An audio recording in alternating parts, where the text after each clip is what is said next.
Today we are discussing with Mr. Gerald Knaus, head of European Stability Initiative, person who has been working in the field of European enlargement more than 25 years. One of the very few people in Europe that really knows what's going on in the Western Balkans, generally in the neighboring countries of EU.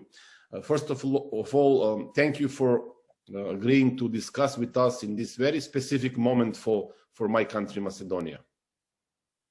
Well, it's always a pleasure, and I wish I could be in Skopje now. Yes, many people would like to be in Skopje now, but some of the European politicians really have this kind of, let's say, worries about Skopje, Macedonia, about the people in Macedonia, about the many governments in the last 20 years who have been really working hard to join EU, to start negotiations, but this dream still didn't come true. You are involved in the enlargement for 25 years. You know that in 2005 we got this candidacy status, and now after 15 years we are still in front of the door, but not really in the corridor that leads us to the full membership. Yes, and that is both incredibly frustrating. It's bad for the Balkans and for Europe, but it's also not surprising. For the last decade, my colleagues and myself have been warning. I just had a chance to see how quickly time passes watching a presentation I did in 2014 in Belgrade, the year Serbia started accession talks, and warning that the accession process at that time, 7 years ago, was not going to work, not just for Serbia or Montenegro or Turkey or Albania or North Macedonia. As a whole, the way the EU approached this was going to lead to failure. And the major reason for this was that European countries had not found a way to confront the phenomenon that enlargement was unpopular. Now, it was not a priority issue. Most European countries didn't, think. People in France or Germany don't get up in the morning and think about the Balkans. But when people are asked about it, or when far-right parties attack governments on it in Western Europe, in the European Union, most people said, enlargement, we are not sure, better not. And governments in Western Europe, in the European Union, even after its large Big Bang enlargement in 2004, failed to develop a good strategy to deal with this. So what they did instead is what a lot of people do faced with something uncomfortable, to kick the ball down the road, to just delay, to create a process that is not designed to lead countries to membership. And so what we see now is Turkey has been negotiating since 2005. That's 16 years of negotiation. Serbia and Montenegro have negotiated for many, many years, but Serbia has not closed any meaningful chapter. It closed 2 chapters which there's nothing to do. You open and close them in the same day. Albania and North Macedonia are stuck. This is not the fault of any government in North Macedonia or in Albania or in Serbia or in Montenegro. It's a design flaw. And what my colleagues and I have been pushing and urging for the last few years is to be realistic, address this head on, and create a process that can actually work. Yes. You have been, I should say, advising maybe the governments in Berlin, but also the top European officials in Brussels. And what do you think? Why this happened? Besides the risk for the politicians to lose popularity, to have bad image among the voters, is there any other reason behind? Since many of them, in the case of Macedonia, for instance, were promising, in that case, negotiations. If we change our name, if we make some other things that are really not popular for any government in Macedonia. So they were aware of the situation and still did nothing. Why is that? Well, the EU is a union today of 27 member states. And it is always easy for anyone to hide behind the others. It's also true that in the EU, here in Berlin, for example, people really would like to start accession talks with North Macedonia. But what I've been warning is that even if accession talks would start this year, if they are like those of Montenegro or Serbia, you will be very, very frustrated, very, very quickly.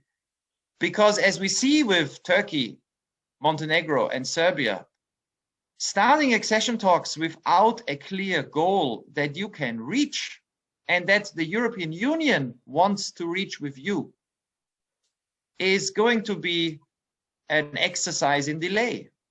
So the problem is that we can't at the moment envisage what the goal is.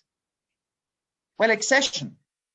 At the moment, the French president put it very clearly 3 years ago, the European Union feels it doesn't know how to deal with member states that simply ignore EU law, EU courts. Hungary, Poland today are member states that benefited enormously from being members, economically, for subsidies, benefits.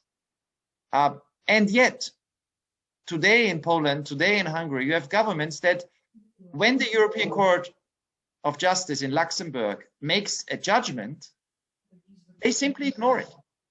So the doubt in Paris, the doubt in Berlin is, wait, if we have more members like this, how can the union work? So the union needs to figure out an answer to this question internally. That's the first issue. And the second issue is, how will foreign policy, which to French President Macron is very, very important. He was running on a campaign of sovereign, strong Europe. How will this work when every member in the union has a veto? And we saw it with the Bulgarian veto on North Macedonia, but we also saw it when Cyprus put a veto on condemning or saying something strong on Belarus. On sanctions for Belarus. We see it now with Hungary vetoing a declaration on the Russian opposition leader Navalny.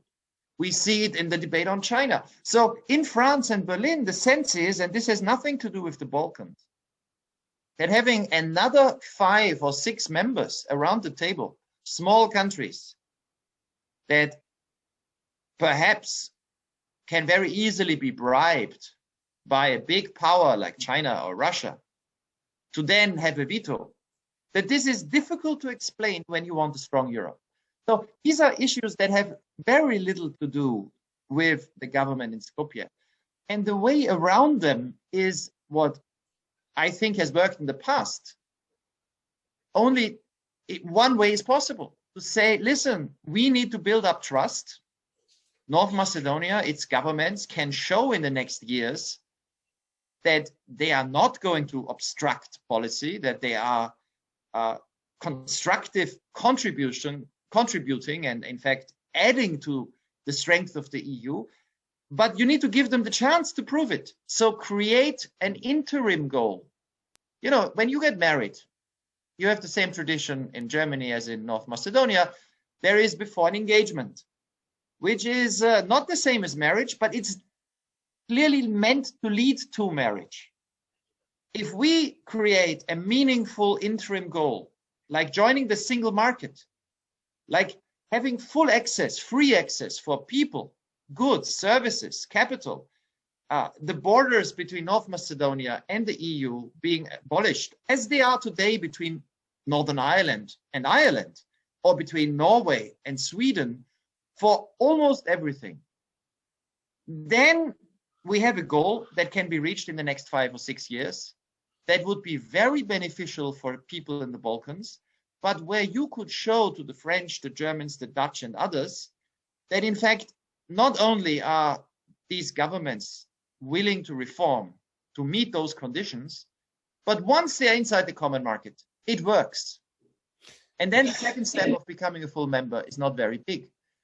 If we don't have an interim goal, the French at the moment and others will not put a lot of pressure on Bulgaria, because they are worried about, they envisage immediately a big enlargement with 5 more countries sitting on the table. And they think we can't explain this, especially when French President Macron is worried, and he has reason to worry, about his re-election next year.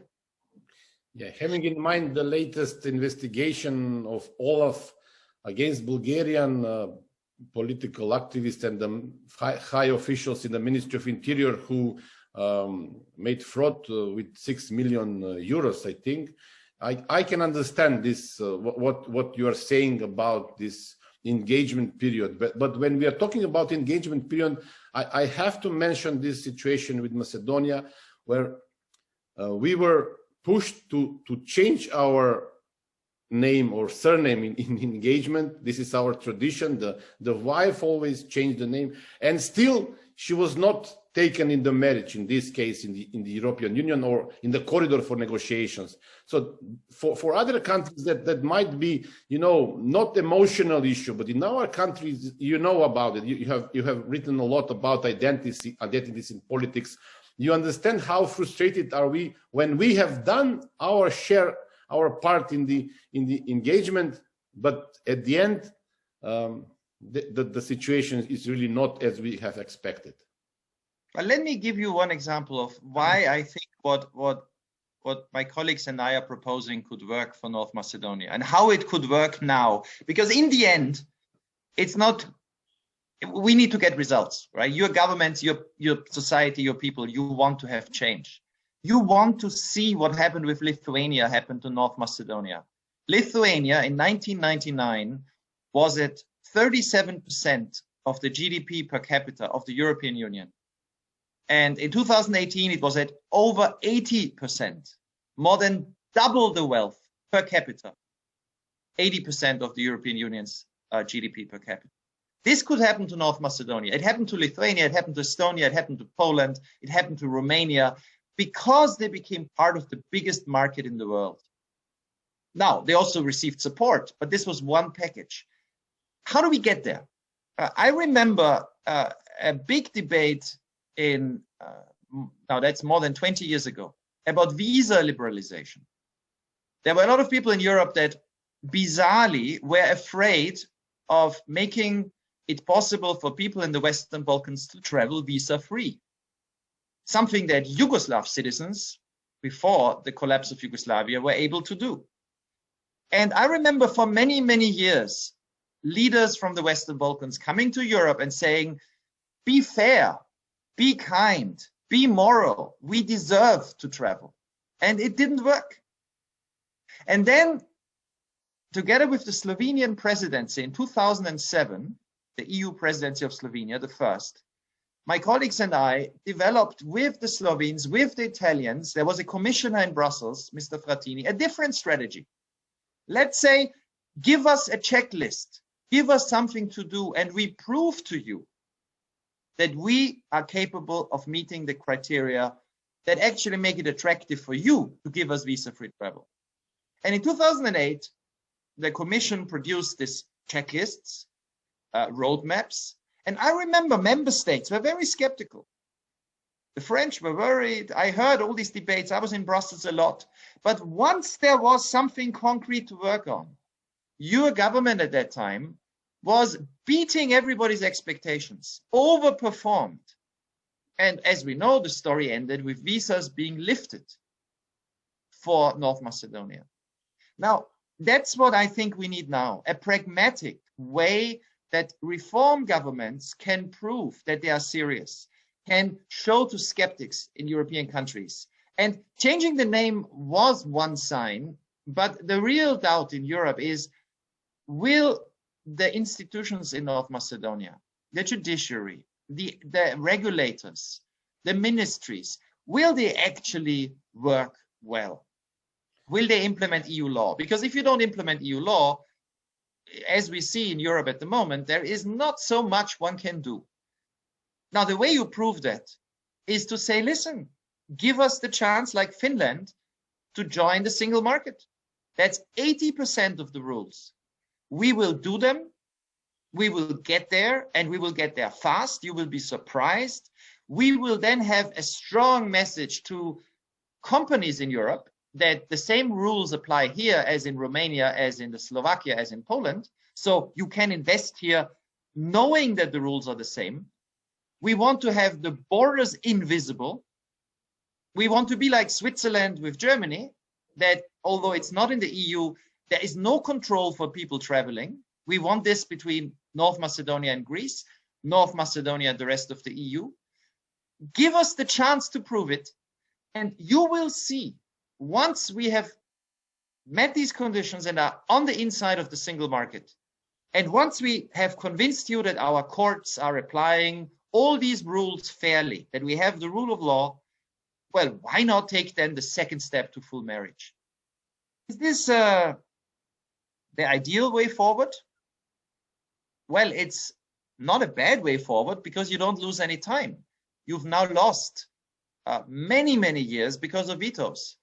If your government, together with the government in Belgrade, in Montenegro, in Albania, pushes for this, then the excuses and fears by governments in Europe that you will be sitting on the table and perhaps one of these Balkan countries will be China's, veto player.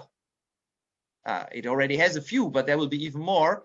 Well, no, give us a chance, we'll prove it, but don't let us stay in the limbo, which is the first circle of hell, where we are suspended and nothing happens.